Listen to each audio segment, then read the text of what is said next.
শোভনদেব চট্টোপাধ্যায় তিনি এই বিষয় নিয়ে ঠিক কি বলেছেন?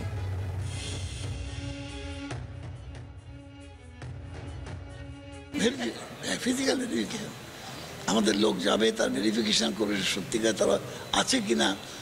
বিহার থেকে 500 লোক নিয়ে এসে তাদের দিয়ে ভোটার লিস্টে নাম তুলে দেওয়া হলো কিনা, বা ইউপি থেকে লোক এনে ভোটার লিস্টের নামে ভোট ইনক্লুড করে দেওয়া হলো কিনা, বা অন্য কোনো দলের থেকেও নিয়ে এসে করে দেওয়া হলো কিনা, এটা আমরা নিশ্চিতভাবে রুখে দেওয়ার চেষ্টা করব।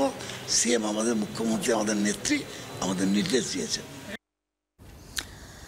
আর এবার শোনাবো, গতকাল গড়মিলের অভিযোগ নিয়ে সরব হয়েছিলেন মুখ্যমন্ত্রী মমতা বন্দ্যোপাধ্যায়। ঠিক কি বক্তব্য ছিল শোনাবো। আমার ভাষায় ভুতুরে রাজনৈতিক দল যারা এদের পাঠিয়ে বিহারের লোকেদের নাম তুলছে অনলাইন। কেন অনলাইনে হবে?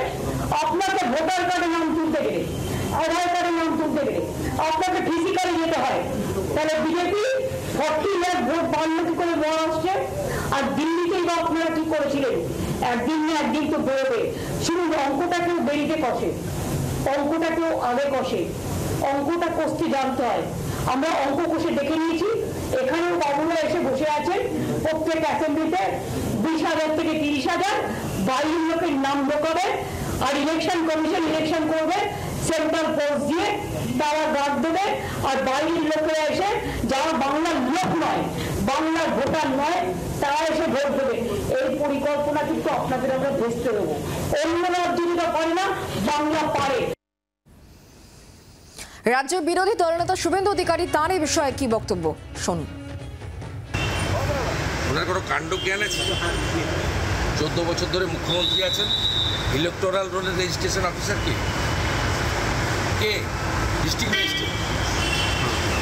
ওনার কোনো কাণ্ড জ্ঞান আছে? 16 লক্ষ ডুপ্লিকেট ভোট আমরা বের করে দিয়েছি, ডিলিট করাবো বিধানসভা ভোটের আগে। বাংলার আওয়াজ, বাঙালির আবেগ, জি 24 ঘন্টা।